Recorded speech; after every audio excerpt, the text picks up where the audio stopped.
বিশ্ব সাহিত্যের নানান স্বাদের গল্পের শ্রুতি নাট্যরূপ নিবেদন করছে ঘরকুনো।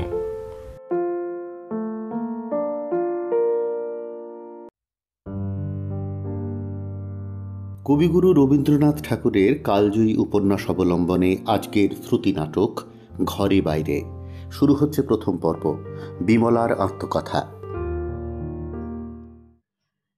মাগো, আজ মনে পড়ছে তোমার সেই সিথির সিঁদুর, চওড়া সেই লাল পেড়ে শাড়ি, সেই তোমার দুটি চোখ, শান্ত, স্নিগ্ধ, গভীর। সে যে দেখেছি আমার চিত্তাকাশে ভোরবেলাকার অরুণ রাগের রেখার মতো। আমার জীবনের দিন যে সেই সোনার পাথেয় নিয়ে যাত্রা করে বেরিয়েছিল, তারপরে পথে কালো মেঘ কি ডাকাতের মতো ছুটে এলো। সেই আমার আলোর সম্বল কি এক কণাও রাখলো না। কিন্তু জীবনের ব্রাহ্ম মুহূর্তে সেই যে উষা সতীর দান, দুর্যোগে সে ঢাকা পড়ে, তবু সে কি নষ্ট হবার? আমাদের দেশে তাকেই বলে সুন্দর যার বর্ণ গৌর। কিন্তু যে আকাশ আলো দেয় সে যে নীল। আমার মায়ের বর্ণ ছিল শ্যামলা, তার দীপ্তি ছিল পুণ্যের, তার রূপের গর্বকে লজ্জা দিত। আমি আমার মায়ের মতো দেখতে, এই কথা সকলে বলে। তা নিয়ে ছেলেবেলায় একদিন আয়নার উপর রাগ করেছি। মনে হতো আমার সর্বাঙ্গে এ যেন একটা অন্যায়। আমার গায়ের রং এ যেন আমার আসল নয়, এ যেন কারোর জিনিস, একেবারে আগাগোড়া ভুল। সুন্দরী তো নই, কিন্তু মায়ের মতো যেন সতীর যশ পাই, দেবতার কাছে এক মনে এই বর চাইতুম। বিবাহের সম্বন্ধ হবার সময় আমার শ্বশুর বাড়ি থেকে দৈবজ্ঞ এসে আমার হাত দেখে বলেছিল, হে মেয়েটি সুলক্ষণা, সতীলক্ষ্মী হবে। মেয়েরা সবাই বললে, তা হবেই তো, বিমলা যে একদম ওর মায়ের মতো দেখতে। রাজার ঘরেই আমার বিয়ে হলো। তাদের কোন কালের বাদশাহ আমলের সম্মান। ছেলেবেলায় রূপকথার রাজপুত্রের কথা শুনেছি, তখন থেকে মনে একটা ছবি আঁকা ছিল। রাজার ঘরের ছেলে, দেহখানি যেন চামেলি ফুলের পাপড়ি দিয়ে গড়া। যুগান্তরের যেসব কুমারী শিব পুজো করে এসেছে, তাদেরই একাগ্র মনের কামনা দিয়ে সেই মুখ যেন তিলে তিলে তৈরি। সে কি চোখ, কি নাক, তরুণ গোফের রেখা ভ্রমরের দুটি ডানার মতো, যেমন কালো তেমনি কোমল। স্বামীকে দেখলুম, তার সঙ্গে ঠিক মেলে না। এমনকি তার রং দেখলুম আমারই মতো। নিজের রূপের অভাব নিয়ে মনে যে সংকোচ ছিল, সেটা কিছু ঘুচল বটে, কিন্তু সেই সঙ্গে একটা দীর্ঘ নিঃশ্বাসও পড়ল। নিজের জন্য লজ্জায় না হয় মরেই যেতুম, তবু মনে মনে যে রাজপুত্রটি ছিল, তাকে একবার চোখে চোখে দেখতে পেলুম না কেন? কিন্তু রূপ যখন চোখের পাহারা এড়িয়ে লুকিয়ে অন্তরে দেখা দেয়, সেই বুঝি ভালো। তখন সে যে ভক্তির অমরাবতীতে এসে দাঁড়ায়, সেখানে তাকে কোনো সাজ করে আসতে হয় না। ভক্তি আপন সৌন্দর্যে সমস্তই কেমন সুন্দর হয়ে ওঠে, আমি ছেলেবেলায় দেখেছি। মা যখন বাবার জন্য বিশেষ করে ফলের খোসা ছাড়িয়ে সাদা পাথরের রেকাবিতে জলখাবার গুছিয়ে দিতেন, বাবার জন্য পানগুলি বিশেষ করে কেওড়া জলের ছিটে দেওয়া কাপড়ের টুকরোয় আলাদা জড়িয়ে রাখতেন, তিনি খেতে বসলে তালপাতার পাখা দিয়ে আস্তে আস্তে মাছি তাড়িয়ে দিতেন, তার সেই লক্ষ্মীর হাতের আদর, তার সেই হৃদয়ের সুধারসের ধারা কোন অপরূপ রূপের সমুদ্রে গিয়ে ঝাঁপ দিয়ে পড়ত, সে যে আমার সেই ছেলেবেলাতেও মনের মধ্যে বুঝতুম। সেই ভক্তির সুরটি কি আমার মধ্যে ছিল না? ছিল। তর্ক না, ভালো মন্দের তত্ত্ব নির্ণয় না, সে কেবলমাত্র একটি সুর। সমস্ত জীবনকে যদি জীবন বিধাতার মন্দির প্রাঙ্গণে একটি স্তব গান করে বাজিয়ে যাবার কোনো সার্থকতা থাকে, তবে সেই প্রভাতের সুরটি আপনার কাজ আরম্ভ করেছিল। মনে আছে ভোরের বেলায় উঠে অতি সাবধানে যখন স্বামীর পায়ের ধুলো নিতুম, তখন মনে হতো আমার শীতের সিঁদুরটি যেন শুকতারার মতো জ্বলে উঠল। একদিন তিনি হঠাৎ জেগে হেসে উঠলেন, ও কি বিমল, করছো কি? আমার সে লজ্জা ভুলতে পারবো না। তিনি হয়তো ভাবলেন আমি লুকিয়ে পুণ্য অর্জন করছি, কিন্তু নয় নয়, সে আমার পুণ্য নয়, সে আমার নারীর হৃদয়, তার ভালোবাসা আপনি পূজা করতে চায়। আমার শ্বশুর পরিবার সাবেক নিয়মে বাঁধা, তার কতক কায়দা কানুন মোগল পাঠানের, কতক বিধিবিধান মনু পরাশরের। কিন্তু আমার স্বামী একেবারে একেলে। এ বংশে তিনি প্রথম রীতিমতো পড়াশোনা শেখেন আর MA পাশ করেন। তার বড় দুই ভাই মদ খেয়ে অল্প বয়সে মারা গেছেন, তাদের ছেলে পুলে নেই। আমার স্বামী মদ খান না, তার চরিত্রে কোনো চঞ্চলতা নেই। এবং সে এটা এত খাপছাড়া যে সকলে এতটা পছন্দ করে না। মনে করে যাদের ঘরে লক্ষ্মী নেই, অত্যন্ত নির্মল হওয়া তাদেরই সাজে। কলঙ্কের প্রশস্ত জায়গা তারার মধ্যে নেই, চাঁদের মধ্যেই আছে। বহুকাল হলো আমার শ্বশুর শাশুড়ির মৃত্যু হয়েছে। আমার দিদি শাশুড়ি ঘরের কর্ত্রী।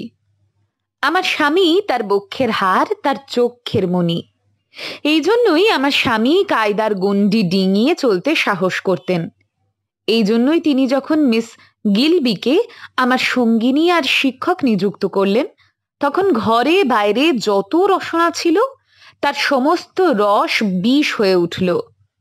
তবু আমার স্বামীর জেদ বজায় রইল।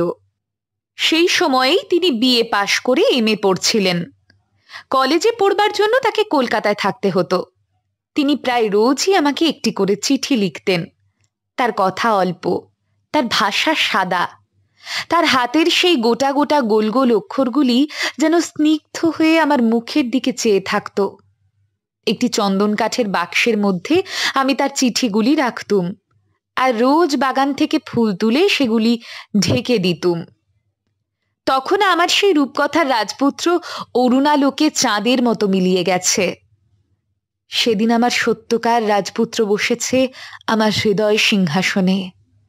আমি তার রানী, তার পাশে আমি বসতে পেরেছি। কিন্তু তার চেয়ে আনন্দ তার পায়ের কাছে আমার যথার্থ স্থান। আমি লেখাপড়া করেছি, সুতরাং এখনকার কালের সঙ্গে আমার এখনকার ভাষাতেই পরিচয় হয়ে গেছে। আমার আজকের এই কথাগুলো আমার নিজের কাছে কবিত্বের মতো শোনাচ্ছে। এই কালের সঙ্গে যদি আমার মোকাবিলা না হতো, তাহলে আমার সেদিনকার সেই ভাবটাকে সোজা গদ্য বলেই জানতুম। মনে জানতুম মেয়ে হয়ে জন্মেছি, এ যেমন আমার ঘর গড়া কথা নয়, তেমনি মেয়ে মানুষ প্রেমকে ভক্তিতে গলিয়ে দেবে, এও তেমনি সহজ কথা। এর মধ্যে বিশেষ কোনো একটা অপরূপ কাব্য সৌন্দর্য আছে কিনা সেটা এক মুহূর্তের জন্য জানবার দরকার নেই। কিন্তু সেই কিশোর বয়স থেকে আজ এই যৌবনের মাঝামাঝি পর্যন্ত পৌঁছতে না পৌঁছতে আর এক যুগে এসে পড়েছি। যেটা নিঃশ্বাসের মতো সহজ ছিল, এখন সেটাকে কাব্যকলার মতো গড়ে তুলবার আদেশ আসছে। এখনকার ভাবুক পুরুষেরা সধবার পাতিব্রত্য এবং বিধবার ব্রহ্মচর্যে যে কি অপরূপ কবিত্ব আছে, সে কথা প্রতিদিন সুর চড়িয়ে চড়িয়ে বলছেন। তার থেকে বোঝা যাচ্ছে জীবনের এই জায়গায় কেমন করে সত্যের আর সুন্দরে বিচ্ছেদ হয়ে গেছে। এখন কি কেবলমাত্র সুন্দরের দোহাই দিলেই আর সত্যকে ফিরে পাওয়া যাবে? মেয়ে মানুষের মন সবই যে এক ছাঁচে ঢালা তা আমি মনে করি না, কিন্তু এটুকু জানি আমার মনের মধ্যে আমার মায়ের সেই জিনিসটি ছিল, সেই ভক্তি করবার ব্যগ্রতা। সে যে আমার সহজ ভাব তা আজকে স্পষ্ট বুঝতে পারছি, যখন সেটা বাইরের দিক থেকে আর সহজ নেই। এমনি আমার কপাল, আমার স্বামী আমাকে সেই পূজার অবকাশ দিতে চাইতেন না। সেই ছিল তার মহত্ব। তীর্থের অর্থপিশাচ পাণ্ডা পূজার জন্য কাড়াকাড়ি করে, কেননা সে পূজনীয় নয়। পৃথিবীতে যারা কাপুরুষ তারাই স্ত্রীর পূজা দাবি করে থাকে, তাতে পূজারী ও পূজিত দুইয়েরই অপমানের এক শেষ। কিন্তু এত সেবা আমার জন্যে কেন? সাজ সজ্জা দাস দাসী জিনিসপত্রের মধ্যে দিয়ে যেন আমার দুই কুল ছাপিয়ে তার আদরের বান ডেকে বইল। এই সমস্তকে ঠেলে আমি নিজেকে দান করব কোন ফাঁকে? আমার পাওয়ার সুযোগের চেয়ে দেওয়ার সুযোগের দরকার অনেক বেশি ছিল। প্রেম যে স্বভাব বৈরাগী, সে যে পথের ধারে ধুলোর পরে আপনার ফুল অজস্র ফুটিয়ে দেয়। সে তো বৈঠকখানার চিনের টবে আপনার ঐশ্বর্য মেলতে পারে না। আমাদের অন্তঃপুরে যে সমস্ত সাবেক দস্তুর চলিত ছিল, আমার স্বামী তাকে সম্পূর্ণ ঠেলতে পারতেন না। দিনে দুপুরে যখন তখন অবাধে তার সঙ্গে আমার দেখা সাক্ষাৎ হতে পারত না। আমি জানতুম ঠিক কখন তিনি আসবেন, তাই যেমন তেমন এলোমেলো হয়ে আমাদের মিলন ঘটতে পারত না। আমাদের মিলন যেন কবিতার মিল। সে আসতো ছন্দের ভিতর দিয়ে, জ্যোতির ভিতর দিয়ে। দিনের কাজ সেরে গা ধুয়ে যত্ন করে চুল বেঁধে কপালে সিঁদুরের টিপ দিয়ে কোচানো শাড়িটি পরে ছড়িয়ে পড়া দেহ মনকে সমস্ত সংসার থেকে সম্পূর্ণ ফিরিয়ে এনে একজনের কাছে একটি বিশেষ সময়ের সোনার থালায় নিবেদন করে দিতুম। সেই সময়টুকু অল্প, কিন্তু অল্পের মধ্যে সে অসীম। আমার স্বামী বরাবর বলে এসেছেন, স্ত্রী পুরুষের পরস্পরের প্রতি সমান অধিকার, সুতরাং তাদের সমান প্রেমের সম্বন্ধ। এ নিয়ে আমি তার সঙ্গে কোনোদিন তর্ক করিনি। কিন্তু আমার মন বলে, ভক্তিতে মানুষকে সমান হবার বাধা দেয় না। ভক্তিতে মানুষকে উপরের দিকে তুলে সমান করতে চায়। তাই সমান হতে থাকবার আনন্দ তাতে বরাবর পাওয়া যায়। কোনোদিন তা চুকে গিয়ে হেলার জিনিস হয়ে ওঠে না। প্রেমের থালায় ভক্তির পূজা আরতির আলোর মতো। পূজা যে করে এবং যাকে পূজা করা হয়, দুইয়ের উপরেই সে আলো সমান হয়ে পড়ে। আমি আজ নিশ্চয়ই জেনেছি, স্ত্রীলোকের ভালোবাসা পূজা করেই পূজিত হয়, নইলে সে ধিক ধিক। আমাদের ভালোবাসার প্রদীপ যখন জ্বলে তখন তার শিখা উপরের দিকে ওঠে। প্রদীপের পোড়া তেলই নিচের দিকে পড়তে পারে। প্রিয়তম, তুমি আমার পূজা চাওনি, সে তোমারই যোগ্য, কিন্তু পূজা নিলে ভালো করতে। তুমি আমাকে সাজিয়ে ভালোবেসেছ, শিখিয়ে ভালোবেসেছ, যা চেয়েছি তা দিয়ে ভালোবেসেছ, যা চাইনি তা দিয়ে ভালোবেসেছ। আমার ভালোবাসায় তোমার চোখে পাতা পড়েনি, তা দেখেছি। আমার ভালোবাসায় তোমার লুকিয়ে নিঃশ্বাস পড়েছে, তা দেখেছি। আমার দেহকে তুমি এমন করে ভালোবেসেছ যেন সে স্বর্গের পারিজাত। আমার স্বভাবকে তুমি এমনি করে ভালোবেসেছ যেন সে তোমার সৌভাগ্য। এতে আমার মনে গর্ব আসে। আমার মনে হয় এ আমারই ঐশ্বর্য, যার লোভে তুমি এমন করে আমার দ্বারে এসে দাঁড়িয়েছ। তখন রানীর সিংহাসনে বসে মনের দাবি করি। সে দাবি কেবল বাড়তেই থাকে, কোথাও তার তৃপ্তি হয় না। পুরুষকে বশ করবার শক্তি আমার হাতে আছে, এই কথা মনে করেই কি নারীর সুখ, না তাতেই নারীর কল্যাণ? ভক্তির মধ্যে সেই গর্বকে ভাসিয়ে দিয়ে তবেই তার রক্ষা। শঙ্কর তো ভিক্ষুক হয়েই অন্নপূর্ণার দ্বারে এসে দাঁড়িয়েছিলেন, কিন্তু এই ভিক্ষার রুদ্র তেজ কি অন্নপূর্ণা সইতে পারতেন যদি তিনি শিবের জন্যে তপস্যা না করতেন? আজ মনে পড়ছে, সেদিন আমার সৌভাগ্যে সংসারে কত লোকের মনে কত ঈর্ষার আগুন ধিকি ধিকি জ্বলছিল। ঈর্ষা হবারই তো কথা। আমি যে অমনি পেয়েছি, ফাঁকি দিয়ে পেয়েছি। কিন্তু ফাঁকি তো বরাবর চলে না, দাম দিতেই হবে, নইলে বিধাতার সহ্য করেন না। দীর্ঘকাল ধরে প্রতিদিন সৌভাগ্যের ঋণ শোধ করতে হয়, তবেই সত্য ধ্রুব হয়ে ওঠে। ভগবান আমাদের দিতেই পারেন, কিন্তু নিতে যে হয় নিজের গুণে। পাওয়া জিনিসও আমরা পাইনি, এমনই আমাদের পোড়া কপাল। আমার সৌভাগ্যে কত কন্যার পিতার দীর্ঘ নিঃশ্বাস পড়েছিল। আমার কি তেমনি রূপ, তেমনি গুণ? আমি কি এই ঘরের যোগ্য? এমন কথা পাড়ায় পাড়ায় ঘরে ঘরে উঠেছে। আমার দিদি শাশুড়ি, শাশুড়ি সকলেরই অসামান্য রূপের খ্যাতি ছিল। আমার দুই বিধবা জায়ের মতো এমন সুন্দরী দেখা যায় না।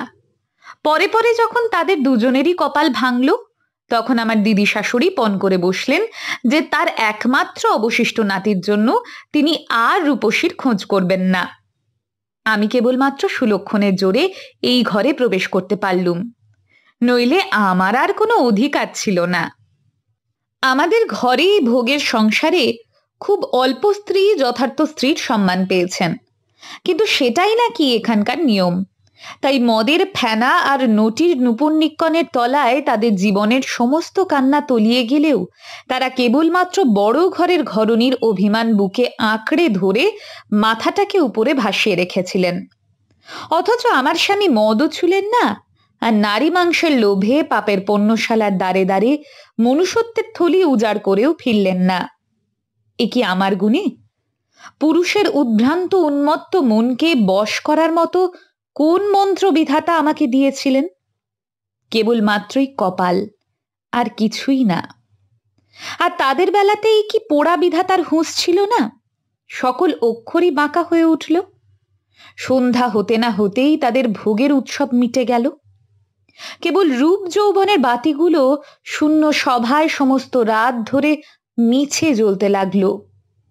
কোথাও সঙ্গীত নেই, কেবল মাত্রই জ্বলা। আমার স্বামীর পৌরুষকে তার দুই ভাজ অবজ্ঞা করার ভান করতেন। এমন মানি সংসারের তরিটাকে একটিমাত্র স্ত্রীর আঁচলের পাল তুলে দিয়ে চালানো?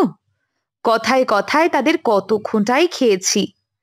আমি যেন আমার স্বামীর সোহাগ কেবল চুরি করে করে নিচ্ছি। কেবল ছলনা, তার সমস্তই কৃত্রিম। এখনকার কালের বিবিয়ানার নির্লজ্জতা। আমার স্বামী আমাকে হাল ফ্যাশনের সাজসজ্জায় সাজিয়েছেন। সেই সমস্ত রং বেরঙের জ্যাকেট, শাড়ি, সেমিজ, পেটিকোটের আয়োজন দেখে তারা জ্বলতে থাকতেন। রূপ নেই, রূপের ঠাট। দেহটাকে যে একেবারে দোকান সাজিয়ে তুললে গো, লজ্জা করে না? আমার স্বামী সমস্তই জানতেন, কিন্তু মেয়েদের ওপর যে তার হৃদয় করুণায় ভরা, তিনি আমাকে বারবার বলতেন। রাগ করো না। মনে আছে আমি একবার তাকে বলেছিলুম, মেয়েদের মন বড়ই ছোট, বড় বাঁকা। তিনি জবাব দিয়েছিলেন, চীন দেশের মেয়েদের পা যেমন ছোট, যেমন বাঁকা, সমস্ত সমাজ যে চারদিক থেকে মেয়েদের মনকে চেপে ছোট করে বাঁকিয়ে রেখে দিয়েছে। ভাগ্য যে ওদের জীবনটাকে নিয়ে জো খেলছে। দান পরের উপরই সমস্ত নির্ভর। নিজের কোন অধিকার ওদের আছে? আমার যারা তাদের দেওরের কাছে যা দাবি করতেন তাই পেতেন। তাদের দাবি ন্যায্য কি অন্যায্য তিনি তার বিচার মাত্র করতেন না। আমার মনের ভিতরটা জ্বলতে থাকতো যখন দেখতুম তারা এর জন্য একটুও কৃতজ্ঞ ছিলেন না। এমনকি আমার বড় যা, যিনি জপে তপে ব্রতে উপবাসে ভয়ঙ্কর শাস্তিক, বৈরাগ্য যার মুখে এত বেশি খরচ হতো যে মনের জন্য সিকি পয়সাও বাকি থাকতো না, তিনি বারবার আমাকে শুনিয়ে শুনিয়ে বলতেন যে তাকে তার উকিল দাদা বলেছেন যদি আদালতে তিনি নালিশ করেন তাহলে তিনি, সে কত কি, সে আচ্ছাই কি লিখব। আমার স্বামীকে কথা দিয়েছি যে কোনো দিন কোনো কারণেই আমি এদের কথার জবাব করব না। তাই জ্বালা আরো আমার অসহ্য হতো। আমার মনে হতো ভালো হবার একটা সীমা আছে, সেটা পেরিয়ে গেলে কেমন যেন তাতে পৌরুষের ব্যাঘাত হয়। আমার স্বামী বলতেন, আইন কিংবা সমাজ ওদের সপক্ষে নয়, কিন্তু একদিন স্বামীর অধিকারের যেটাকে নিজের বলেই তাঁরা নিশ্চিত জেনেছিলেন, আজ সেটাকেই ভিক্ষুকের মতো পরের মন জুগিয়ে চেয়ে চিনতে নিতে হচ্ছে।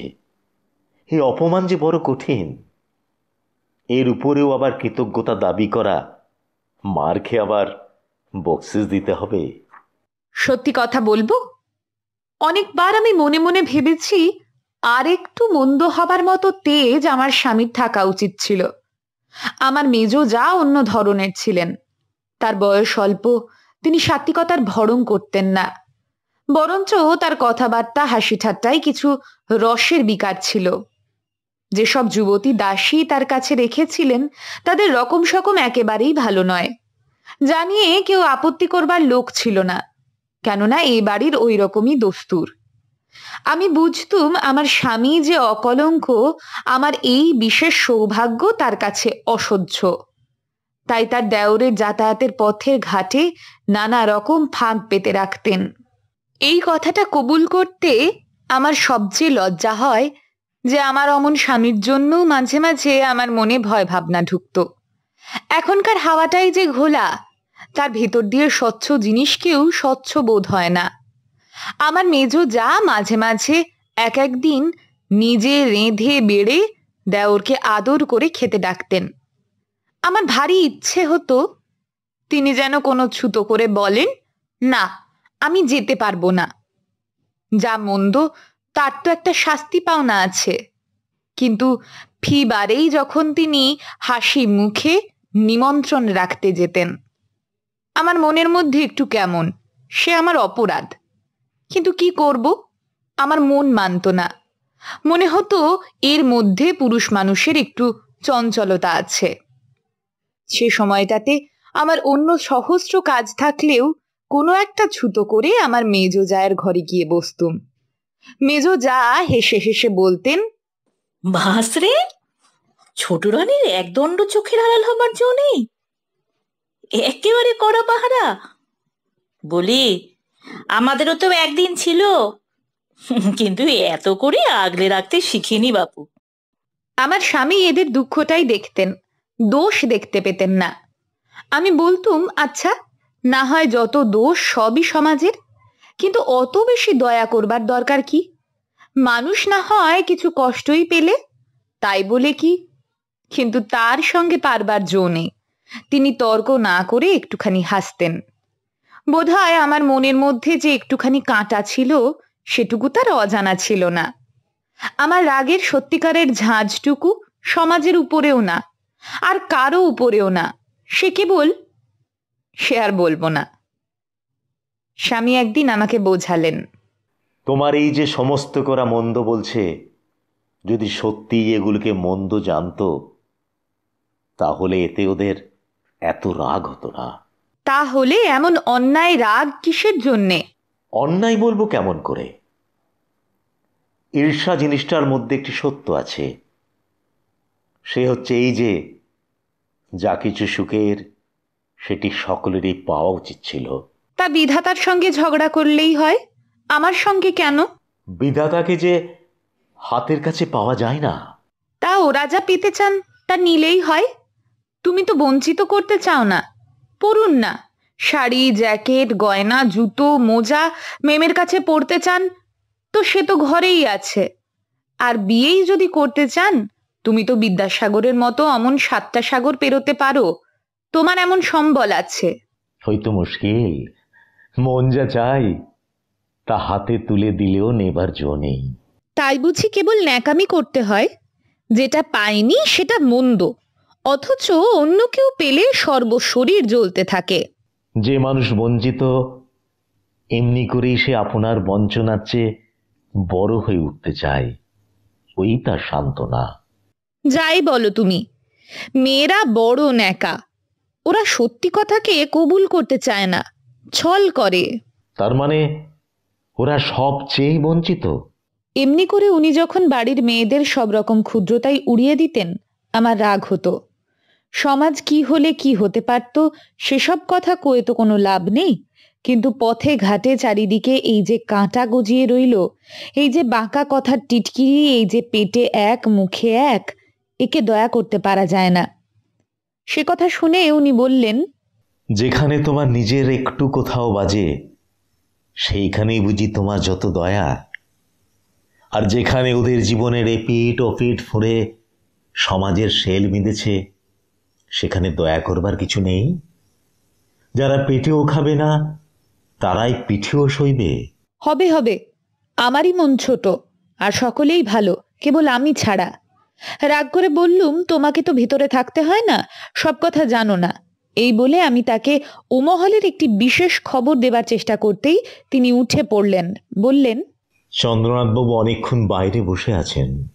আমি বসে বসে কাঁদতে লাগলুম। স্বামীর কাছে এমন ছোট প্রমাণ হয়ে গেলে বাঁচি কি করে? আমার ভাগ্য যদি বঞ্চিত হতো, তা হলেও আমি সে কখনো ওদের মতো এমনতর হতুম না, সে তো প্রমাণ করবার জো নেই। দেখো, আমার একবার মনে হয় রূপের অভিমানের সুযোগ বিধাতা যদি মেয়েদের দেন, তবে অন্য অনেক অভিমানের দুর্গতি থেকে তারা রক্ষা পায়। হিরে জহরতের অভিমান করাও চলতো, কিন্তু রাজার ঘরে তার কোনো অর্থ নেই। তাই আমার অভিমান ছিল সতীত্বের। সেখানে আমার স্বামীকেও হার মানতে হবে, এটা আমার মনে ছিল। কিন্তু যখনই সংসারের কোনো খিটিমিটি নিয়ে তার সঙ্গে কথা কইতে গেছি, তখনই বারবার এমন ছোট হয়ে গেছি যে সে আমাকে মেরেছে। তাই তখন আমি তাকেই উল্টে ছোট করতে চেয়েছি। মনে মনে বলেছি, তোমার এসব কথাকে ভালো বলে মানব না, এ কেবলমাত্রই ভালো মানুষই। এ তো নিজেকে দেওয়া নয়, এ অন্যের কাছে ঠকা। আমার স্বামীর বড় ইচ্ছা ছিল আমাকে বাইরে বের করবেন। একদিন আমি তাকে বললুম, বাইরেতে আমার দরকার কি? তিনি বললেন, তোমাকে বাইরের দরকার থাকতে পারে। আমি বললুম, এতদিন যদি তার চলে গিয়ে থাকে, আজও চলবে, সে গলায় দড়ি দিয়ে মরবে না। মরে তো মরুক না, সেজন্য আমি ভাবছি নে, আমি আমার জন্য ভাবছি। সত্যি নাকি? তোমার আবার ভাবনা কিসের? আমার স্বামী হাসি মুখে চুপ করে রইলেন। আমি তার ধরন জানি, তাই বললুম, না, অমন চুপ করে ফাঁকি দিয়ে চলে গেলে চলবে না, এই কথাটা তোমার শেষ করে যেতে হবে। তিনি বললেন, কথা কি মুখের কথাতেই শেষ হয়? সমস্ত জীবনের কত কথা শেষ হয় না। না, তুমি হেয়ালি রাখো, বলো। আমি চাই বাইরের মধ্যে তুমি আমাকে পাও, আমি তোমাকে পাই। ওইখানে আমাদের দেনা পাওনা বাকি আছে। কেন? ঘরের মধ্যে পাওয়ার কমতি হলো কোথায়?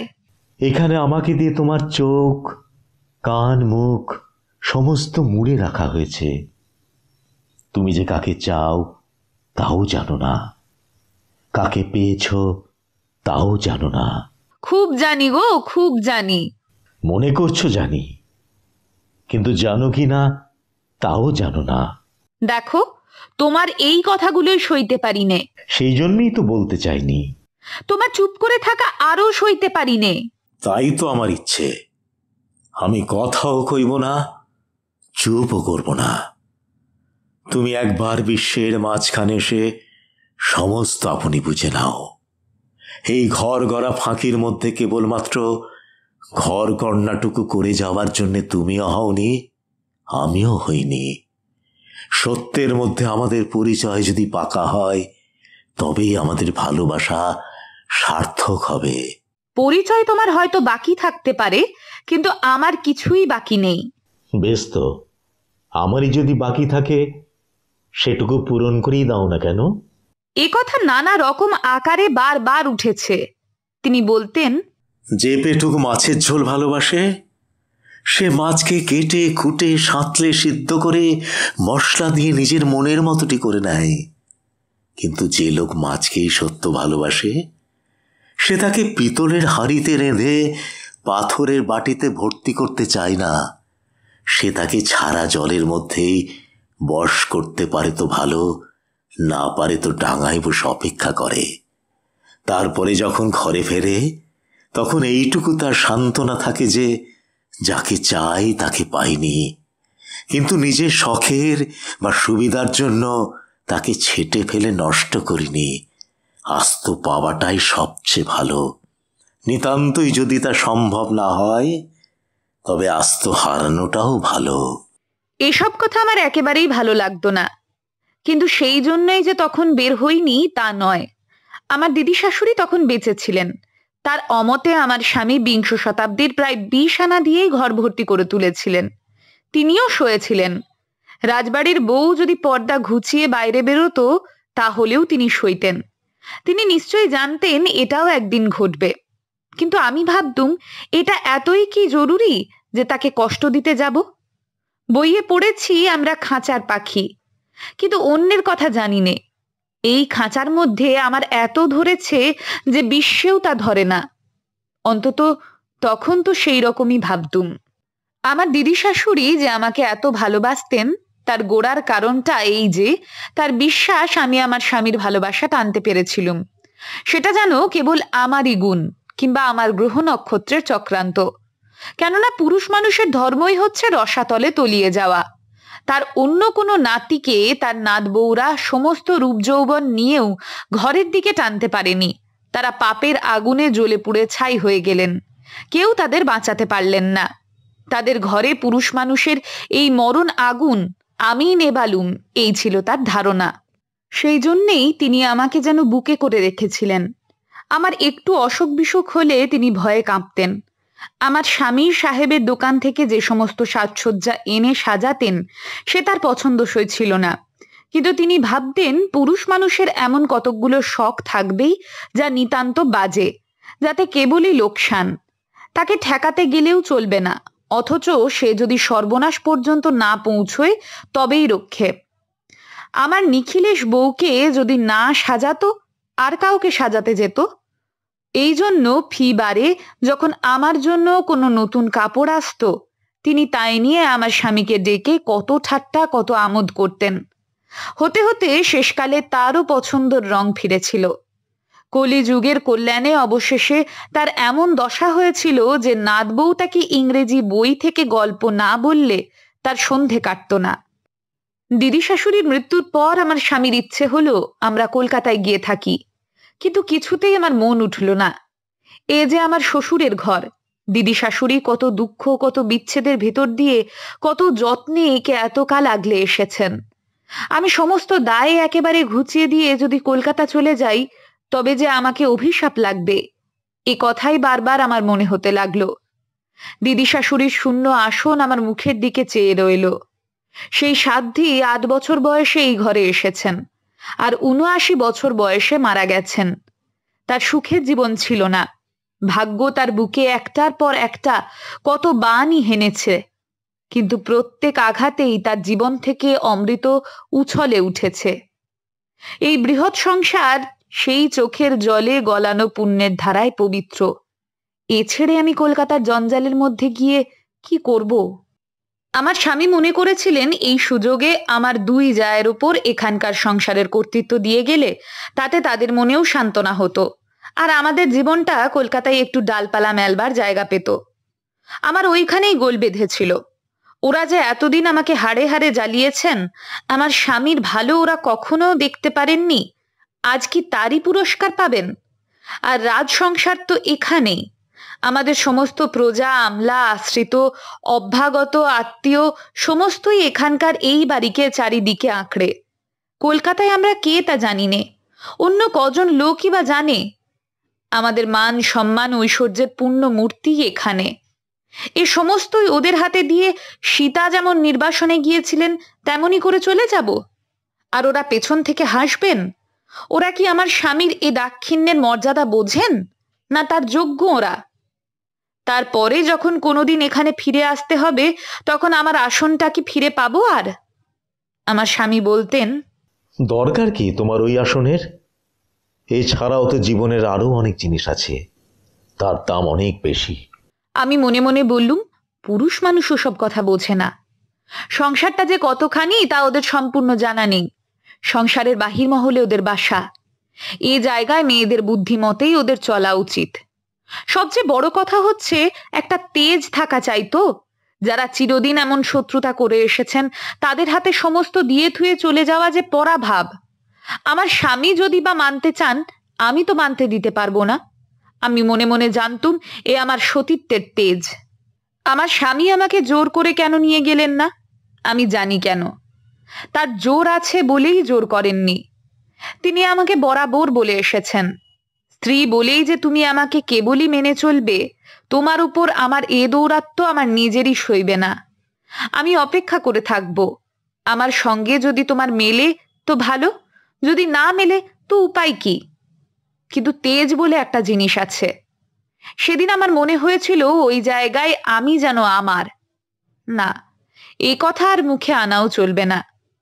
রাত্রির সঙ্গে দিনের যে তফাৎ, সেটাকে যদি ঠিক হিসেব মতো ক্রমে ক্রমে ঘোচাতে হতো তাহলে সে কি কোনো যুগে ঘুচত?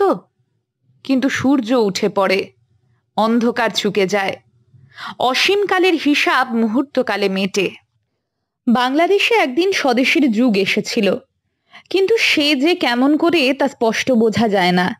তার আগেকার সঙ্গে এ যুগের মাঝখানকার ক্রম যেন নেই। বোধ করি সেই জন্যই নতুন যুগ একেবারে বাঁধ ভাঙা বন্যার মতো আমাদের ভয় ভাবনা চোখের পলকে ভাসিয়ে নিয়ে গিয়েছিল।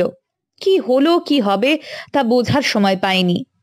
পাড়ায় বর আসছে, তার বাঁশি বাজছে, তার আলো দেখা দিয়েছে। অমনি মেয়েরা যেমন ছাতে বারান্দার জানলায় বেরিয়ে পড়ে, তাদের আবরণের দিকে মন থাকে না, তেমনি সেদিন সমস্ত দেশের রব আসবার বাঁশি যেমন শোনা গেল। মেয়েরা কি আর ঘরের কাজ নিয়ে চুপ করে বসে থাকতে পারে? উলু দিতে দিতে, শাঁখ বাজাতে বাজাতে, আর যেখানে দরজা জানলা দেয়ালের ফাঁক পেলে সেইখানেই মুখ বাড়িয়ে দিলে। সেদিন আমারও দৃষ্টি এবং চিত্ত, আশা এবং ইচ্ছা উন্মত্ত নবযুগের আবিরে লাল হয়ে উঠেছিল। এতদিন মন যে জগৎটাকে একান্ত বলে জেনেছিল এবং জীবনের ধর্ম, কর্ম, আকাঙ্ক্ষা ও সাধনা যে সীমাটুকুর মধ্যে বেশ গুছিয়ে সাজিয়ে সুন্দর করে তুলবার কাজে প্রতিদিন লেগেছিল, সেদিনও তার বেড়া ভাঙেনি বটে। কিন্তু সেই বেড়ার ওপর দাঁড়িয়ে হঠাৎ যে একটি দূর দিগন্তের ডাক শুনলুম, স্পষ্ট তার মানে বুঝতে পারলুম না, কিন্তু মন উতলা হয়ে গেল। আমার স্বামী যখন কলেজে পড়তেন তখন থেকেই তিনি দেশের প্রয়োজনের জিনিসপত্র দেশেই উৎপন্ন করবেন বলে নানা রকম চেষ্টা করেছিলেন। আমাদের জেলায় খেজুর গাছ অজস্র। কি করে অনেক গাছ থেকে একটি নলের সাহায্যে একসঙ্গে এক জায়গায় রস আদায় করে সেখানেই জাল দিয়ে সহজে চিনি করা যেতে পারে, সেই প্রচেষ্টায় তিনি অনেক দিন কাটালেন। শুনেছি উপায় খুব সুন্দর উদ্ভাবন হয়েছিল, কিন্তু তাতে রসের তুলনায় টাকা এত বেশি গলে পড়তে লাগলো যে কারবার টিকলো না। চাষের কাজে নানান পরীক্ষা নিরীক্ষা করে তিনি যেসব ফসল ফলিয়েছিলেন সে অতি আশ্চর্য, কিন্তু তাতে যে টাকা খরচ করেছিলেন তা আরো বেশি আশ্চর্য। তার মনে হলো আমাদের দেশে বড় বড় কারবার যে সম্ভবপর হয় না, তার প্রধান কারণ আমাদের ব্যাংক নেই। সেই সময় তিনি আমাকে পলিটিক্যাল ইকোনমি পড়াতে লাগলেন। তাতে কোনো ক্ষতি ছিল না, কিন্তু তার মনে হলো সব প্রথমে দরকার ব্যাংকে টাকা সঞ্চয় করবার অভ্যেস ও ইচ্ছা আমাদের জনসাধারণের মধ্যে সঞ্চার করে দেওয়া। একটা ছোট গোছের ব্যাংক খুললেন। ব্যাংকে টাকা জমাবার উৎসাহ গ্রামের লোকের খুব জেগে উঠল, কারণ সুদের হার খুব চড়া ছিল। কিন্তু যে কারণে লোকের উৎসাহ বাড়তে লাগলো, সেই কারণেই ওই মোটা সুদের ছিদ্র দিয়ে ব্যাংক গেল তলিয়ে। এই সকল কাণ্ড দেখে তার পুরাতন আমলারা অত্যন্ত বিরক্ত ও উদ্বিগ্ন হয়ে উঠত। শত্রুপক্ষ ঠাট্টা বিদ্রুপ করত। আমার বড় যা একদিন আমাকে শুনিয়ে শুনিয়ে বললেন, আমার বিখ্যাত উকিল খুড়তুতো ভাই আমাকে বলেছে, যদি জজের কাছে দরবার করা যায় তবে এই পাগলের হাত থেকে এই বনেদি বংশের মান সম্ভ্রম, বিষয় সম্পত্তি এখনো রক্ষা হওয়ার উপায় হতে পারে। সমস্ত পরিবারের মধ্যে কেবল আমার দিদি শাশুড়ির মনে বিকার ছিল না। তিনি আমাকে ডেকে কতবার ভর্ৎসনা করেছেন, বলেছেন, কেন তোরা ওকে সবাই মিলে বিরক্ত করছিস? বিষয় সম্পত্তির কথা ভাবছিস? আমার বয়সে আমি 3 বার এই সম্পত্তি রিসিভারের হাতে যেতে দেখেছি। পুরুষেরা কি মেয়ে মানুষের মতো? ওরা যে উড়নচণ্ডী, ওরা শুধু ওড়াতেই জানে। নাদবো, তোর কপাল ভালো যে সঙ্গে সঙ্গে ও নিজে উড়ছে না। দুঃখ পাসনি বলেই সে কথা মনে থাকে না। আমার স্বামীর দানের লিস্ট ছিল খুব লম্বা। তাঁতের কল কিংবা ধান ভাঙার যন্ত্র কিংবা ওই রকম একটা কিছু যে কেউ তৈরি করবার চেষ্টা করেছে তাকে তার শেষ নিষ্ফলতা পর্যন্ত তিনি সাহায্য করেছেন। বিলাতি কোম্পানির সঙ্গে টক্কর দিয়ে পুরী যাত্রার জাহাজ চালাবার স্বদেশি কোম্পানি উঠল। তার একখানা জাহাজও ভাসেনি, কিন্তু আমার স্বামী অনেকগুলি কোম্পানির কাগজ ডুবেছে।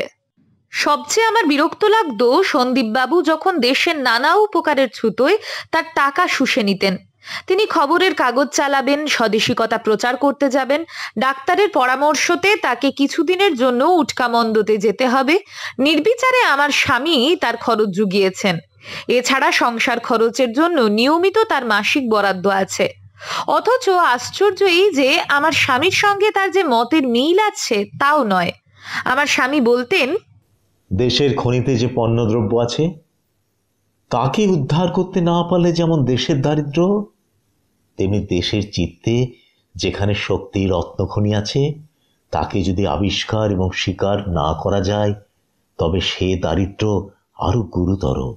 আমি তাকে একদিন রাগ করে বলেছিলুম, এরা তোমাকে সবাই ফাঁকি দিচ্ছে। তিনি হেসে বললেন,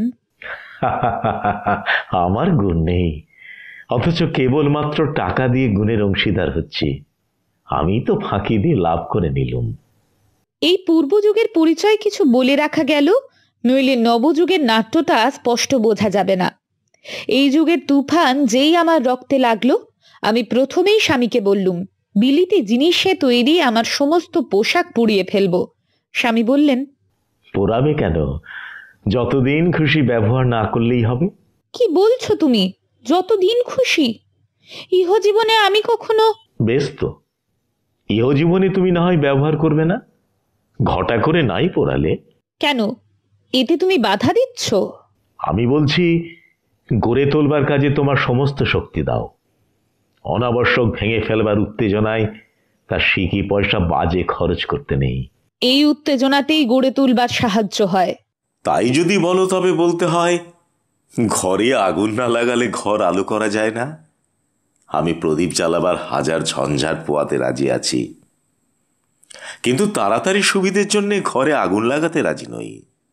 ওটা দেখাতেই বাহাদুরি, কিন্তু আসলে দুর্বলতার গোঁজা মিলন। দেখো, বুঝছি আমার কথা আজ তোমার মনে নিচ্ছে না, তবু আমি এই কথাটি তোমাকে বলছি। ভেবে দেখো, মা যেমন নিজের গয়না দিয়ে তার প্রত্যেক মেয়েকে সাজিয়ে দেয়, আজ তেমনি এমন একটা দিন এসেছে যখন সমস্ত পৃথিবী প্রত্যেক দেশকে আপন গয়না দিয়ে সাজিয়ে দিচ্ছে।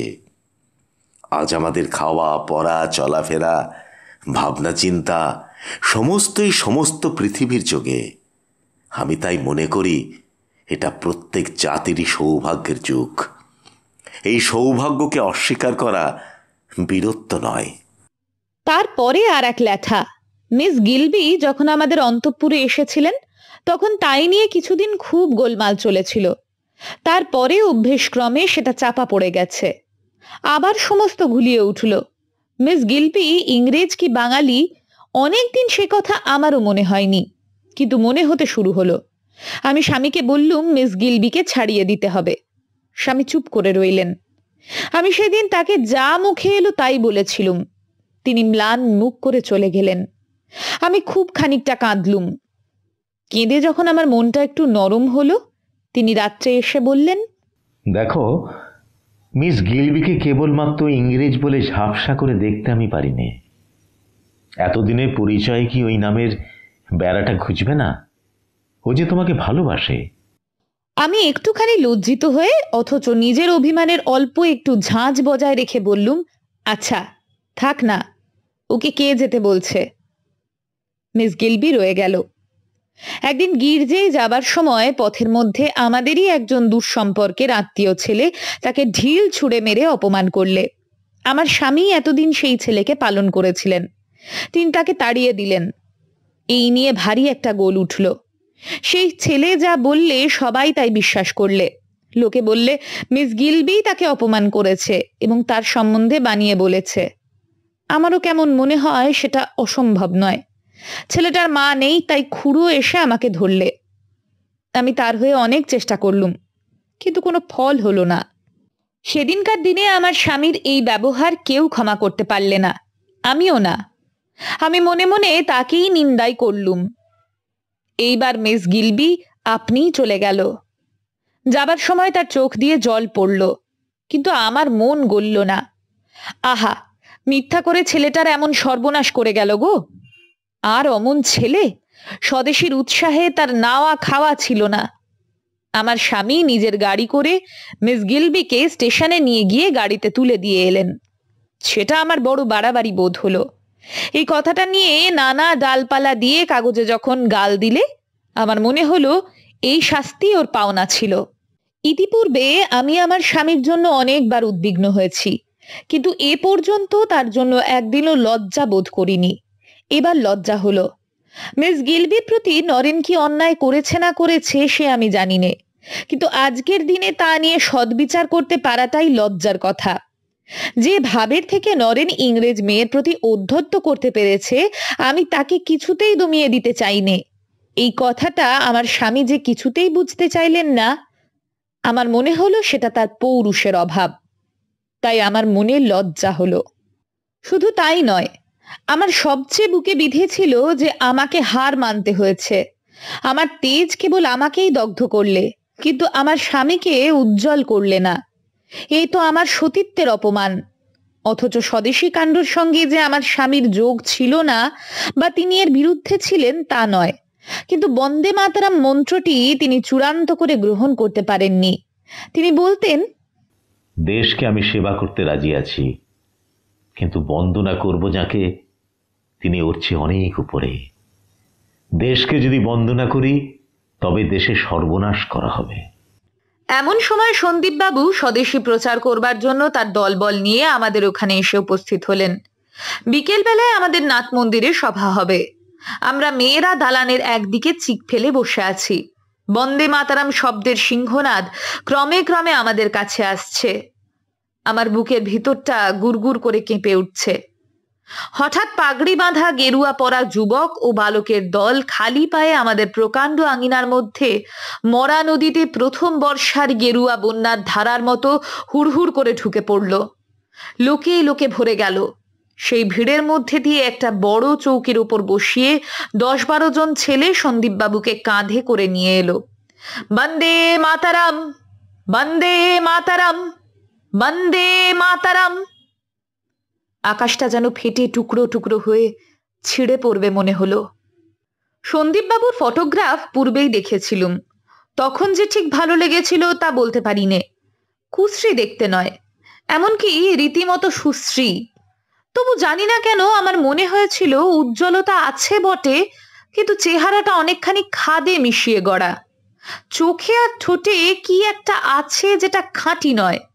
সেই জন্যই আমার স্বামী যখন বিনা বাধায় তার সকল দাবি পূরণ করতেন আমার ভালো লাগতো না। অপব্যয় আমি সইতে পারতুম, কিন্তু আমার কেবলই মনে হতো বন্ধু হয়ে এই লোকটা আমার স্বামীকে ঠকাচ্ছে। কেননা ভাবখানা তো তপস্বীর মতো নয়, গরিবের মতোও নয়, দিব্যি বাবুর মতো। ভিতরে আরামের লোভ আছে। অথচ এইরকম নানা কথা আমার মনে উদয় হয়েছিল। আজ সেই সব কথা মনে উঠছে, কিন্তু থাক। কিন্তু সেদিন সন্দীপবাবু যখন বক্তৃতা দিতে লাগলেন আর সেই বৃহৎ সভার হৃদয় দুলে দুলে ফুলে ফুলে উঠে কুল ছাপিয়ে ভেসে যাবার জো হলো, তখন তার সে এক আশ্চর্য মূর্তি দেখলুম। বিশেষত এক সময় সূর্য ক্রমে ক্রমে এসে ছাদের নিচে দিয়ে তার মুখের উপর যখন হঠাৎ রৌদ্র ছড়িয়ে দিলে, তখন মনে হলো তিনি যে অমর লোকের মানুষ এই কথাটা দেবতা সেদিন সমস্ত নরনারীর সামনে প্রকাশ করে দিলেন।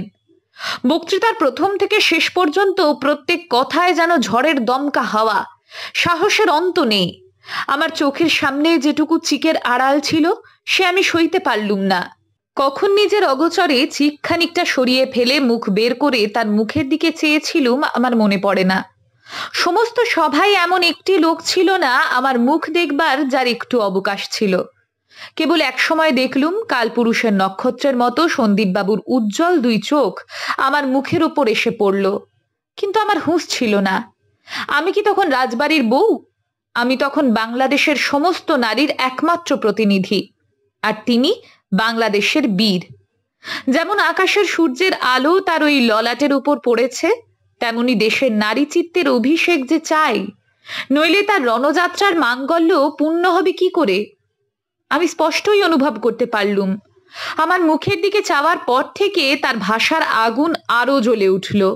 ইন্দ্রের উচ্চৈশ্রবা তখন আর হ্রাস মানতে চাইল না। বজ্রের ওপর বজ্রের গর্জন, বিদ্যুতের ওপর বিদ্যুতের চমকানি। আমার মন বললে আমারই চোখের শিখায় এই আগুন ধরিয়ে দিলে। আমরা কি কেবল লক্ষ্মী? আমরাই তো ভারতী। সেদিন একটা অপূর্ব আনন্দ এবং অহংকারের দীপ্তি নিয়ে বাড়ি ফিরে এলুম। ভিতরে একটা আগুনের ঝড়ের বেগ আমাকে এক মুহূর্তের এক কেন্দ্র থেকে আর এক কেন্দ্রে টেনে নিয়ে গেল। আমার ইচ্ছা করতে লাগলো গ্রীষ্মের বীরাঙ্গনার মতো আমার চুল কেটে দিই ওই বীরের হাতের ধনুকের ছিলা করবার জন্য। আমার এই আজানুলম্বিত চুল যদি ভিতরকার চিত্তের সঙ্গে বাইরেকার গয়নার যোগ থাকতো, তাহলে আমার কণ্ঠী, আমার গলার হার, আমার বাজুবন্ধ উল্কা বৃষ্টির মতো সেই সভায় ছুটে ছুটে খসে খসে পড়ে যেত। নিজের অত্যন্ত একটা ক্ষতি করতে পারলে তবেই যেন সেই আনন্দের উৎসাহ বেগ সহ্য করা সম্ভব হতে পারত।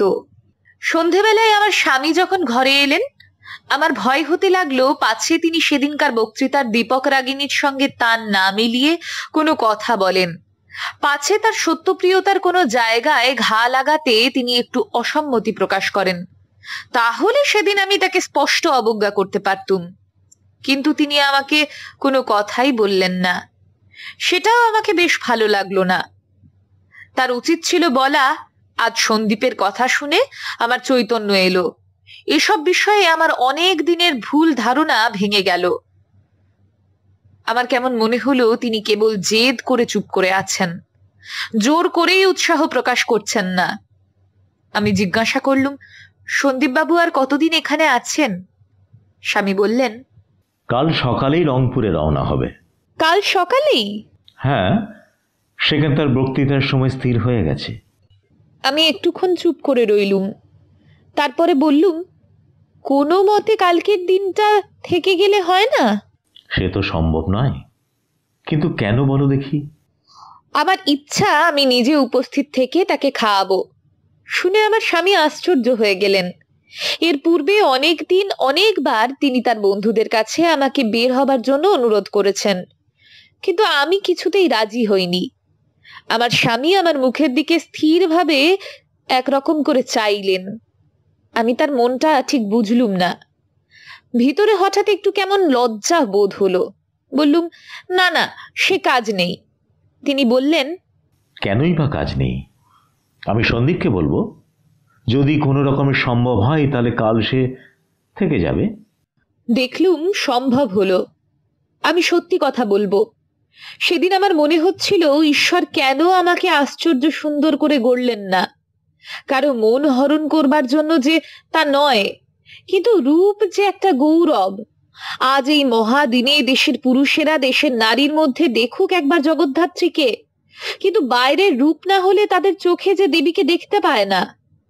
সন্দীপবাবু কি আমার মধ্যে দেশের সেই জাগ্রত শক্তিকে দেখতে পাবেন? না মনে করবেন এ একজন সামান্য মেয়ে মানুষ, তার এই বন্ধুর ঘরের গৃহিণী মাত্র? সেদিন সকালে মাথা ঘষে আমার সুদীর্ঘ এলো চুল একটি লাল রেশমের ফিতে দিয়ে নিপুণ করে জড়িয়েছিলুম। দুপুরবেলায় খাবার নিমন্ত্রণ, তাই ভিজে চুল তখন খোপা করে বাঁধবার সময় ছিল না। গায়ে ছিল জরির পাড়ের একটি সাদা মাদ্রাজি শাড়ি আর জরির একটুখানি পাড় দেওয়া হাত কাটা জ্যাকেট। আমি ঠিক করেছিলুম এ খুব সংযত সাজ, এর চেয়ে সাদা সিধা আর কিছু হতে পারে না। এমন সময় আমার মেজো যা এসে আমার মাথা থেকে পা পর্যন্ত একবার চোখ বুলিয়ে নিলেন, তারপর ঠোঁট দুটো একটু টিপে একটু হাসলেন। আমি জিজ্ঞাসা করলুম, দিদি তুমি হাসলে যে? তিনি বললেন, তোর সাজ দেখছি। আমি মনে মনে বিরক্ত হয়ে বললুম, এমনি কি সাজ দেখলে? তিনি আর একবার একটুখানি বাঁকা হাসি হেসে বললেন, মন্দ হয়নি ছোট রানী, বেশ হয়েছে। কেবল ভাবছি সেই তোমার বিলিতি দোকানের বুক কাটা জামাটা, ওটা পরলেই তোমার সাজটা পুরোপুরি হতো। এই বলে তিনি কেবল তার মুখ চোখ নয়, তার মাথা থেকে পা পর্যন্ত সমস্ত দেহের ভঙ্গি হাসিতে ভরে ঘর থেকে চলে গেলেন। খুব রাগ হলো এবং মনে হলো সমস্ত ছেড়ে ছুড়ে আটপৌরে মোটা গোছের একটা শাড়ি পরি। কিন্তু সেই ইচ্ছা শেষ পর্যন্ত কেন যে পালন করতে পারলুম না তা ঠিক জানি নে। মনে মনে বললুম, আমি যদি বেশ ভদ্ররকম সাজ না করেই সন্দীপবাবুর সামনে বেরোই, তাহলে আমার স্বামী রাগ করবেন। মেয়েরা যে সমাজের স্ত্রী। ভেবেছিলুম সন্দীপবাবু একেবারে খেতে যখন বসবেন তখন তার সামনে বেরোবো। সেই খাওয়ানো কর্মটার আড়ালে প্রথম দেখার সংকোচ অনেকটা কেটে যাবে। কিন্তু খাবার তৈরি হতে আজ দেরি হচ্ছে, প্রায় 1টা বেজে গেছে। তাই আমার স্বামী আলাপ করবার জন্য আমাকে ডেকে পাঠিয়েছেন। ঘরে ঢুকে প্রথমটা তার মুখের দিকে চাইতে ভারী লজ্জা ঠেকছিল। কোনো মতে সেটা কাটিয়ে জোর করে বলে ফেললুম, আজ খেতে আপনার দেরি হয়ে গেল। তিনি অসংকোচে আমার পাশের চৌকিতে এসে বললেন, দেখুন, অন্ন তো রোজই একরকম চোটে, কিন্তু অন্নপূর্ণা থাকেন আড়ালে। আজ অন্নপূর্ণা এলেন, অন্ন না হয় আড়ালেই রইল। যেমন জোর তার বক্তৃতায় তেমনি ব্যবহারে, একটুও দ্বিধা নেই। সব জায়গাতেই আপন আসনটি অবিলম্বে জিতে নেওয়াই যেন তার অভ্যেস। কেউ কিছু মনে করতে পারে এসব তর্ক তার নয়, খুব কাছে এসে বসবার স্বাভাবিক দাবি যেন তার আছে। অতএব এতে যে দোষ দিতে পারে, দোষ তারই। আমার লজ্জা হতে লাগলো, পাছে সন্দীপবাবু মনে করেন আমি নেহাত একটা সেকেলে জড় পদার্থ। মুখের কথা বেশ জলজল করে উঠবে, কোথাও বাঁধবে না। এক একটা জবাব শুনে তিনি মনে মনে আশ্চর্য হয়ে যাবেন। এ আমার কিছুতেই ঘটে উঠল না। ভিতরে ভিতরে ভারী কষ্ট হতে লাগলো। নিজেকে 1000 বার ভর্ৎসনা করে বললুম, কেন ওর সামনে এমন হঠাৎ বের হতে গেলুম। কোনো রকম করে খাওয়ানোটা হয়ে গেলেই আমি তাড়াতাড়ি চলে যাচ্ছিলুম। তিনি আবার তেমনি নিঃসংকোচে দরজার কাছে এসে আমার পথ আগলে বললেন, আমাকে পেটুক ঠাওরাবেন না। আমি খাওয়ার লোভে এখানে আসিনি। আমার লোভ কেবল আপনি ডেকেছেন বলে। যদি খাওয়ার পরে আপনি পালান, তাহলে অতিথিকে ফাঁকি দেওয়া হবে। এমন সব কথা অত্যন্ত সহজে, অত্যন্ত জোরে না বললে ভারী বদসুর লাগতো। আমার স্বামী যে ওর পরম বন্ধু, আমি যে ওর ভাজের মতো। আমি যখন নিজের সঙ্গে লড়াই করে সন্দীপবাবুর প্রবল আত্মীয়তার সমোচ্চ ক্ষেত্রে ওঠবার চেষ্টা করছি, আমার স্বামী আমার বিভ্রাট দেখে আমাকে বললেন, আচ্ছা, তুমি তাহলে তোমার খাওয়া সেরে চলে এসো। সন্দীপবাবু বললেন, কিন্তু কথা দিয়ে যান, ফাঁকি দেবেন না। আমি একটু হেসে বললুম, আমি এখনই আসছি। তিনি বললেন, আপনাকে কেন বিশ্বাস করি না তা বলি। আজ 9 বছর হলো নিখিলেশের বিয়ে হয়েছে। এই 9টি বছর আপনি আমাকে ফাঁকি দিয়ে এসেছেন। আবার ফের যদি 9 বছর করেন, তাহলে আর দেখা হবে না। আমিও আত্মীয়তা শুরু করে দিয়ে মৃদু কণ্ঠে বললুম, কেন, তাহলেই বা দেখা হবে না কেন? তিনি বললেন, আমার কুষ্ঠিতে আছে আমি অল্প বয়সে মরব। আমার বাপ দাদা কেউ 30-এর কোঠা বেরোতে পারেনি, আমার তো এই 27 হলো। তিনি বুঝেছিলেন কথাটা আমার মনে বাজবে, বাজলেও বটে। এবার আমার মৃদু কণ্ঠে বোধহয় করুণ রসের একটু ছিটে লাগলো। আমি বললুম, সমস্ত দেশের আশীর্বাদে আপনার ফাঁড়া কেটে যাবে। তিনি বললেন, দেশের আশীর্বাদ দেশলক্ষ্মীদের কণ্ঠ থেকেই তো পাবো। সেই জন্যই তো এত ব্যাকুল হয়ে আপনাকে আসতে বলছি। তাহলে আজ থেকেই আমার সত্যের আরম্ভ হবে। স্রোতের জল ঘোলা হলেও অনায়াসে তার ব্যবহার চলে। সন্দীপবাবুর সমস্তই এমনই দ্রুত বেগে সচল যে আর একজনের মুখে যা সইত না, তার মুখে তাতে আপত্তি করবার ফাঁক পাওয়া যায় না। হাসতে হাসতে বললেন, দেখুন, আপনার এই স্বামীকে জামিনে রেখে দিলুম। আপনি যদি না আসেন, তাহলে ইনিও খালাস পাবেন না। আমি যখন চলে আসছি, তিনি আবার বলে উঠলেন, আমার আরেকটু সামান্য দরকার আছে। আমি থমকে ফিরে দাঁড়ালুম। তিনি বললেন, ভয় পাবেন না, 1 গ্লাস জল। আপনি দেখেছেন আমি খাবার সময় জল খাইনি, খাবার খানিক পরে খাই। এরপরে আমাকে উৎকণ্ঠিত হয়ে জিজ্ঞাসা করতে হলো, কেন বলুন দেখি? কবে তার কঠিন অজীর্ণ রোগ হয়েছিল তার ইতিহাস এলো। প্রায় 7 মাস ধরে তার কিরকম অসহ্য ভোগ গিয়েছে তাও শুনলুম।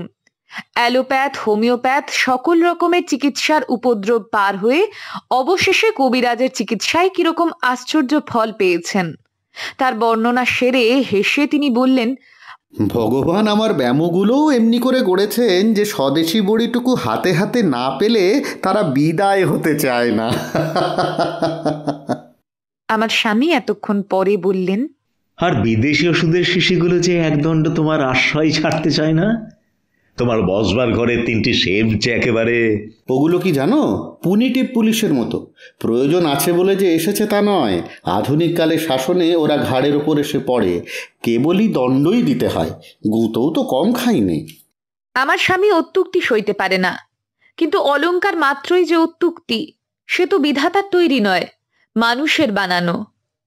আমি একবার আমার নিজের কোনো একটা মিথ্যার জবাবদিহির ছলে আমার স্বামীকে বলেছিলুম, গাছপালা পশু পাখিরাই আগাগোড়াই সত্য বলে, বেচারাদের মিথ্যা বলবার শক্তি নেই। পশুর চেয়ে মানুষের এইখানেই শ্রেষ্ঠতা, আবার পুরুষের চেয়ে মেয়েদের শ্রেষ্ঠতাও এইখানে। মেয়েদেরই বিস্তর অলংকার সাজে এবং বিস্তর মিথ্যাও মানায়। ঘর থেকে বাইরে এসে দেখি মেজ যা একটা জানালার খড়খড়ি একটুখানি ফাঁক করে ধরে বারান্দায় দাঁড়িয়ে। আমি জিজ্ঞাসা করলুম, এখানে যে? তিনি ফিসফিস করে উত্তর করলেন, আরই পাচ্ছিলুম। যখন ফিরে এলুম সন্দীপবাবু করুণ স্বরে বললেন, আপনার আজ বোধহয় কিছুই খাওয়া হলো না। শুনে আবার ভারী লজ্জা হলো। আমি একটু বেশি শীঘ্র ফিরে এসেছি। ভদ্ররকম খাবার জন্যও যতটা সময় দেওয়া উচিত ছিল তা দেওয়া হয়নি। আজকের আমার খাওয়ার মধ্যে না খাওয়ার অংশটাই যে বেশি। সময়ের অঙ্কের হিসেব করলে সেটা বুঝতে বাকি থাকে না, কিন্তু কেউ যে সেই হিসেব করছিল তা আমার মনেও হয়নি। সন্দীপবাবু বোধহয় আমার লজ্জাটুকু দেখতে পেলেন, সেইটাই আরো লজ্জা। তিনি বললেন, বনের হরিণীর মতো আপনারও তো পালাবার দিকেই ঝোঁক ছিল, তবুও যে এত কষ্ট করে সত্য রক্ষা করলেন, এ আমার কম পুরস্কার নয়। আমি ভালো করে জবাব দিতে পারিনি। মুখ লাল করে ঘেমে একটা সোফার কোণে বসে পড়লুম। দেশের মূর্তিমতী নারী শক্তির মতো যেরকম নিঃসংকোচ এবং সগৌরবে সন্দীপবাবুর কাছে বেরিয়ে কেবলমাত্র দর্শনদানের দ্বারা তার ললাটে জয়মাল্য পরাবো কল্পনা করেছিলুম, এ পর্যন্ত তার কিছুই হলো না। সন্দীপবাবু ইচ্ছা করেই আমার স্বামীর সঙ্গে তর্ক বাঁধিয়ে দিলেন। তিনি জানেন তর্কে তার তীক্ষ্ণ ধার মনের সমস্ত উজ্জ্বলতা ঝকঝক করে উঠতে থাকে। এরপরেও আমি বারবার দেখেছি আমি উপস্থিত থাকলেই তিনি তর্ক করবার সামান্য উপলক্ষটুকু ছাড়তেন না। বন্দে মাতারাম মন্ত্র সম্বন্ধে আমার স্বামীর মতো তিনি কি জানতেন সেইটার উল্লেখ করে বললেন, দেশের কাজে মানুষের কল্পনাবৃত্তির যে একটা জায়গা আছে, সেটা কি তুমি মানো না নিখিল? একটা জায়গা আছে মানি, কিন্তু সব জায়গায় তা মানি নে। দেশ জিনিসকে আমি খুব সত্যরূপে নিজের মনে জানতে চাই এবং সকল লোককে জানাতে চাই। এত বড় জিনিসের সম্বন্ধে কোনো মন ভোলাবার জাদু মন্ত্র ব্যবহার করতে আমি ভয়ও পাই, লজ্জাও বোধ করি। তুমি যাকে মায়ামন্ত্র বলছো, আমি তাকেই বলি সত্য। আমি দেশকে সত্যই দেবতা বলে মানি। আমি নরনারায়ণের উপাসক। মানুষের মধ্যেই ভগবানের সত্যকার প্রকাশ, তেমনি দেশের মধ্যে। এই কথা যদি সত্যই বিশ্বাস করো, তবে তোমার পক্ষে এক মানুষের সঙ্গে অন্য মানুষের, সুতরাং এক দেশের সঙ্গে অন্য দেশের ভেদ নেই। সে কথা সত্য, কিন্তু আমার শক্তি অল্প। অতএব নিজের দেশের পূজার দ্বারাই আমি দেশ নারায়ণের পূজা করি। পূজা করতে নিষেধ করি নে, কিন্তু অন্য দেশে যে নারায়ণ আছেন তার প্রতি বিদ্বেষ করে সে পূজা কেমন করে সমাধা হবে? বিদ্বেষও পূজার অঙ্গ। কিরাতবেশী মহাদেবের সঙ্গে লড়াই করেই অর্জুন বরলাভ করেছিলেন। আমরা একদিক দিয়ে ভগবানকে মারব, একদিন তাতেই তিনি প্রসন্ন হবেন।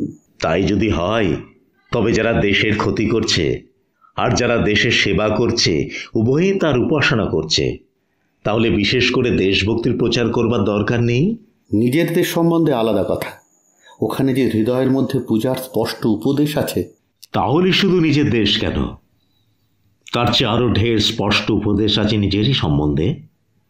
নিজের মধ্যে যে নরনারায়ণ আছেন তার পূজার মন্ত্রটাই যে দেশ বিদেশে সবচেয়ে বড় করে কানে বাজছে। নিখিল, তুমি যে এই সব তর্ক করছো, এ কেবল বুদ্ধির শুকনো তর্ক। হৃদয় বলে একটা পদার্থ আছে, তাকে কি একেবারে মানবে না? আমি তোমাকে সত্য বলছি সন্দীপ, দেশকে দেবতা বলিয়ে যখন তোমরা অন্যায়কে কর্তব্য, অধর্মকে পুণ্য বলে চালাতে চাও, তখন আমার হৃদয়ে লাগে বলেই আমি স্থির থাকতে পারি নে। আমি যদি নিজের স্বার্থ সাধনের জন্য চুরি করি, তাহলে নিজের প্রতি আমার যে সত্য প্রেম তারই কি মূলে ঘা দিই নেই? চুরি করতে পারিনি যে তাই? সে কি বুদ্ধি আছে বলে, না নিজের প্রতি শ্রদ্ধা আছে বলে? ভিতরে ভিতরে আমার রাগ হচ্ছিল। আমি আর থাকতে পারলুম না। আমি বলে উঠলুম, ইংরেজ, ফরাসি, জার্মান, রুশ এমন কোন সভ্য দেশ আছে যার ইতিহাস নিজের দেশের জন্য চুরির ইতিহাস নয়? সে চুরির জবাব দিয়ে তাদের করতে হবে। এখনো করতে হচ্ছে। ইতিহাস এখনো শেষ হয়ে যায়নি। সন্দীপবাবু বললেন, বেশ তো, আমরাও তাই করব। চোরাই মালে আগে ঘরটা বোঝাই করে তারপর ধীরে সুস্থে দীর্ঘকাল ধরে আমরাও জবাবদিহি করব। কিন্তু জিজ্ঞাসা করি, তুমি যে বললে এখনো তারা জবাবদিহি করছে, সেটা কোথায়? রোম যখন নিজের পাপের জবাবদিহি করছিল তখন তাকেও দেখতে পাইনি। তখন তার ঐশ্বর্যের সীমা ছিল না। বড় বড় ডাকাত সভ্যতারও জবাবদিহির দিন কখন আসে তা বাইরে থেকে দেখা যায় না। কিন্তু একটা জিনিস কি দেখতে পাচ্ছ না? ওদের পলিটিক্সের ঝুলি ভরা মিথ্যা কথা, প্রবঞ্চনা, বিশ্বাসঘাতকতা, গুপ্তচর বৃত্তি, প্রেস্টিজ রক্ষার লোভে ন্যায় ও সত্যকে বলিদান। এই যে সব পাপের বোঝা নিয়ে চলেছে, এর ভার কি কম? আর এ কি প্রতিদিন ওদের সভ্যতার বুকে রক্ত শুষে খাচ্ছে না? দেশের উপরেও যারা ধর্মকে মানছে না, আমি বলছি তারা দেশকেও মানছে না। আমার স্বামীকে আমি কোনোদিন বাইরের লোকের সঙ্গে তর্ক করতে শুনিনি। আমার সঙ্গে তিনি তর্ক করেছেন, কিন্তু আমার প্রতি তার এমন গভীর করুণা যে আমাকে হার মানাতে তার কষ্ট হতো। আজ দেখলুম তার অস্ত্র চালনা। আমার স্বামীর কথাগুলোতে কোনো মতেই আমার মন সায় দিচ্ছিল না। কেবলই মনে হচ্ছিল এর উপযুক্ত উত্তর আছে, উপস্থিত মতো সে আমার মনে জোগাচ্ছিল না। মুশকিল এই যে ধর্মের দোহাই দিলেই চুপ করে যেতে হয়। এই কথা বলা শক্ত, ধর্মকে অতটা দূর পর্যন্ত মানতে রাজি নই। এই তর্ক সম্বন্ধে ভালো রকম জবাব দিয়ে আমি একটা লিখব এবং সেটা সন্দীপবাবুর হাতে দেব। আমার মনে এই সংকল্প ছিল। তাই আজকের কথাবার্তাগুলো ঘরে ফিরে এসেই আমি নোট করে নিয়েছি। এক সময়ে সন্দীপবাবু আমার দিকে চেয়ে বললেন, আপনি কি বলেন? আমি বললুম, আমি বেশি সূক্ষ্মে যেতে চাইনি, আমি মোটা কথাই বলবো। আমি মানুষ, আমার লোভ আছে, আমি দেশের জন্য লোভ করব। আমি কিছু চাই যে আমি কারবো করব। আমার রাগ আছে, আমি দেশের জন্য রাগ করব। আমি কাউকে চাই যাকে কাটবো কুটবো, যার উপরে আমি আমার এতদিনের অপমানের শোধ তুলব। আমার মোহ আছে, আমি দেশকে নিয়ে মুগ্ধ হব। আমি দেশের এমন একটি প্রত্যক্ষ রূপ চাই যাকে আমি মা বলবো, দেবী বলবো, দুর্গা বলবো, যার কাছে আমি বলিদানের পশুকে বলি দিয়ে রক্তে ভাসিয়ে দেব। আমি মানুষ, আমি দেবতা নই। সন্দীপবাবু চৌকি থেকে উঠে আকাশের দক্ষিণ হাত আস্ফালন করে উঠলেন। হুররা হুররা! পরক্ষণেই সংশোধন করে বললেন, বন্দে মাতরম, বন্দে মাতরম। আমার স্বামীর অন্তরের একটি গভীর বেদনা তার মুখের উপর ছায়া ফেলে চলে গেল। তিনি খুব মৃদু স্বরে বললেন, আমিও দেবতা না, আমি মানুষ। আমি সেই জন্যই বলছি, আমার যা কিছু মন্দ, কিছুতেই সে আমি আমার দেশকে দেব না, দেব না, দেব না। সন্দীপবাবু বললেন, দেখো নিখিল, সত্য জিনিসটা মেয়েদের মধ্যে প্রাণের সঙ্গে মিশিয়ে একেবারে এক হয়ে আছে। আমাদের সত্যে রং নেই, রস নেই, প্রাণ নেই, শুধু কেবল যুক্তি। মেয়েদের হৃদয় রক্ত শতদল, তার উপরে সত্য রূপ ধরে বিরাজ করে। আমাদের তর্কের মতো তা বস্তুহীন নয়, সেই জন্যই মেয়েরা যথার্থ নিষ্ঠুর হতে জানে। পুরুষ তেমন জানে না, কেননা ধর্মবুদ্ধি পুরুষকে দুর্বল করে দেয়। মেয়েরা সর্বনাশ করতে পারে অনায়াসে, পুরুষও পারে, কিন্তু তাদের মনে চিন্তার দ্বিধা এসে পড়ে। মেয়েরা ঝড়ের মতো অন্যায় করতে পারে, সে অন্যায় ভয়ঙ্কর সুন্দর। পুরুষের অন্যায় কুস্ত্রী, কেননা তার ভিতরে ভিতরে ন্যায় বুদ্ধির পীড়া আছে।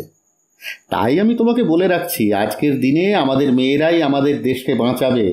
আজ আমাদের ধর্ম কর্ম বিচার বিবেকের দিন নয়, আজ আমাদের নির্বিচার নির্বিকার হয়ে নিষ্ঠুর হতে হবে, অন্যায় করতে হবে। আজ পাপকে রক্তচন্দন পরিয়ে দিয়ে আমাদের দেশের মেয়েদের হাতে তাকে বরণ করে নিতে হবে। আমাদের কবি কি বলেছেন মনে নেই? এসো পাপ, এসো সুন্দরী, তব চুম্বন অগ্নি মদিরা রক্তে ফেরুক সঞ্চরী। অকল্যাণের বাজুক শঙ্খ, ললাটে লেপিয়া দাও কলঙ্ক। নির্লাজ কালো কলুষ পঙ্ক, বুকে দাও প্রলয়ঙ্করী। আজ ধিক থাক সেই ধর্মকে যা হাসতে হাসতে সর্বনাশ করতে জানে না। এই বলে তিনি মেঝের উপর দুবার জোরে লাথি মারলেন। কার্পেট থেকে অনেকখানি নিদ্রিত ধুলো চমকে উপরে উঠে পড়ল। দেশে দেশে যুগে যুগে মানুষ যা কিছুকে বড় বলে মেনেছে, এক মুহূর্তে তিনি তাকে অপমান করে এমন গৌরবে মাথা বাঁকিয়ে দাঁড়িয়ে উঠলেন যে তার মুখের দিকে চেয়ে আমার সমস্ত শরীরে কাঁটা দিয়ে উঠল। আবার হঠাৎ গর্জে উঠলেন, যে আগুন ঘরকে পোড়ায়, যে আগুন বাহিরকে জ্বালায়, আমি স্পষ্ট দেখতে পাচ্ছি তুমি সেই আগুনের সুন্দরী দেবতা। তুমি আজ আমাদের সকলকে নষ্ট হবার দুর্জয় তেজ দাও, আমাদের অন্যায়কে সুন্দর করো। এই শেষ কটি কথা তিনি যে কাকে বললেন তা ঠিক বোঝা গেল না। মনে করা যেতে পারত তিনি যাকে বন্দে মাতারাম বলে বন্দনা করেন তাকে, কিংবা দেশের যে নারী সেই দেশলক্ষ্মীর প্রতিনিধি রূপে তখন সেখানে বর্তমান ছিল তাকে। মনে করা যেতে পারত কবি বাল্মীকি যেমন পাপ বুদ্ধির বিরুদ্ধে করুণার আঘাতে এক নিমেষে হঠাৎ প্রথম অনুষ্টুপ উচ্চারণ করেছিলেন, তেমনি সন্দীপবাবুও ধর্মবুদ্ধির বিরুদ্ধে নিষ্কারুণ্যের আঘাতে এই কথাগুলি হঠাৎ বলে উঠলেন, কিংবা জনসাধারণের মনোহরণ ব্যবসায়ে চিরাভস্ত অভিনয় কুশলতার এই একটি আশ্চর্য পরিচয় দিলেন। আরো কিছু বোধহয় বলতেন। এমন সময়ে আমার স্বামী উঠে তার গায়ে হাত দিয়ে আস্তে আস্তে বললেন, সন্দীপ, চন্দ্রনাথবাবু এসেছেন। হঠাৎ চমক ভেঙে ফিরে দেখি সৌম্য মূর্তি বৃদ্ধ দরজার কাছে দাঁড়িয়ে ঘরে ঢুকবেন কিনা ভাবছেন। অস্তন্মুখ সন্ধ্যা সূর্যের মতো তার মুখের জ্যোতি নম্রতায় পরিপূর্ণ। আমাকে আমার স্বামী এসে বললেন, ইনি আমার মাস্টার মশাই, এর কথা অনেকবার তোমাকে বলেছি, একে প্রণাম করো। আমি তার পায়ের ধুলো নিয়ে তাকে প্রণাম করলুম। তিনি আশীর্বাদ করলেন, মা, ভগবান চিরদিন তোমাকে রক্ষা করুন। ঠিক সেই সময়ে আমার সেই আশীর্বাদের প্রয়োজন ছিল।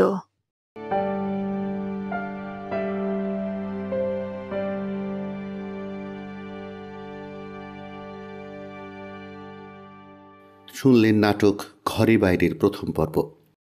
অভিনয় করেছেন বিমলা মৌলি গাঙ্গুলি ভট্টাচার্য, বড় যা উর্মি রায়, মেজজা মিতা বহাল নন্দী, দিদি শাশুড়ি নবনীতা দাস, জনৈক মহিলা মৌসুমী পাল, নিখিলেশ শম্ভুনাথ সাহা, সন্দীপ অর্ঘ্য চক্রবর্তী, চন্দ্রনাথবাবু তমাল মুখার্জি, জ্যোতিষী উজ্জ্বল আইচ। নাট্যরূপ, নির্দেশনা, সম্পাদনা ও শব্দগ্রহণ অনির্বাণ কল্যাণী। আমাদের উপস্থাপনাটি ভালো লাগলে লাইক এবং শেয়ার করে দিন। নতুন হলে চ্যানেলটি সাবস্ক্রাইব করুন এবং পাশে থাকা বেল আইকনটি ক্লিক করতে ভুলবেন না। নমস্কার।